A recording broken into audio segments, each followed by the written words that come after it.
Nous voici maintenant dans le corrigé du cas pratique numéro 2. Donc, vous aviez 3 dossiers sur lesquels vous deviez travailler. On va reprendre les éléments principaux de chaque dossier. Dossier 1, vous deviez mettre le compte-rendu en forme. Donc, vous verrez la proposition de corriger ci-dessous, elle est quand même conséquente. Les points importants, on vous demandait de noter patient X, hospitalisation du 1er janvier au 12 février. Ça, c'était important. Ensuite, compte tenu de la mise en page, je vous rappelle, toujours mettre un objet. Et ensuite, vous listez les différents titres comme les motifs d'hospitalisation, l'histoire de la maladie, les différents antécédents, etc., etc. Je vous laisse donc prendre connaissance de ce compte-rendu. Vous aurez d'ailleurs le fichier audio qui vous permet de vérifier que vous l'avez fait correctement. Le dossier 2 concernait l'arrivée aux urgences de M. Bastien. Qu'est-ce qui se passait? Devant cette situation, on vous demandait est-ce que le chirurgien peut opérer M. Bastien? Déjà, vous, en tant que secrétaire, vous accueillez le patient de façon calme en lui expliquant que, suivant sa volonté, vous ne pouvez pas lui donner d'informations. Ce n'est pas à vous de lui donner l'information, c'est au médecin. Donc, ce que vous devez faire, vous devez laisser patienter le patient afin de pouvoir joindre le chirurgien et de convenir d'un rendez-vous. En aucun cas, vous ne donnez d'informations médicales au patient. Si le patient est insistant, assurez-vous d'avoir un cadre de santé, un collègue qui peut prendre en charge rapidement sa demande.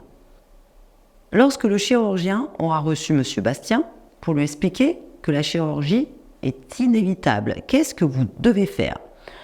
Première chose, désigner la personne de confiance et la personne à prévenir. Ça peut être 2 personnes différentes. Évoquer avec le patient la rédaction des directives anticipées. Numériser tous les documents dont vous allez avoir besoin pour le dossier médical.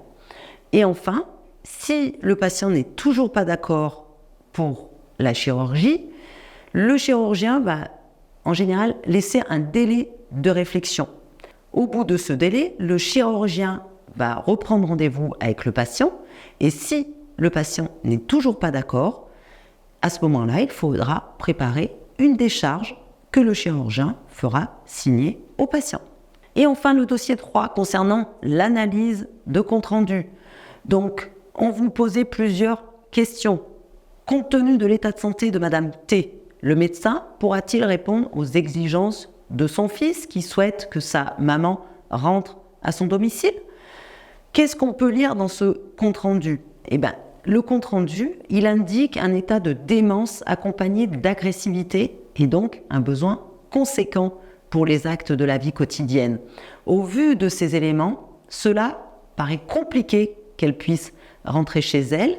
Il faudra mettre en place toute une équipe pluridisciplinaire qui permettrait d'intervenir correctement chez elle, comme des infirmières, des auxiliaires de vie. Cela peut être compliqué à mettre en place, à voir si cela est possible. Une autre question qui était quel regard critique argumenté portez-vous sur la forme et le fond de cet extrait de compte-rendu d'hospitalisation? Qu'est-ce qu'on pouvait noter sur ce compte-rendu? La présentation, elle est quand même pas très claire. Certains titres sont soulignés, d'autres pas, ils sont en gras, donc on aurait pu identifier peut-être plus clairement les parties. Il manque également des éléments. Le lieu de la rédaction n'est pas mentionné. La signature du praticien référent n'est pas sur le compte-rendu. Il manquait un certain nombre d'éléments. Je vous laisse regarder ces différents éléments. Donc, on vous demandait de définir les mots et abréviations que vous retrouviez dans le texte. On peut donner un exemple, par exemple lombalgie qui est douleur lombaire ou syndrome qui est l'ensemble des symptômes. Je vous laisse prendre connaissance de ces différents éléments. Pensez à noter la définition dans votre glossaire. Voilà pour ce cours. Je vous remercie de l'avoir suivi. À bientôt.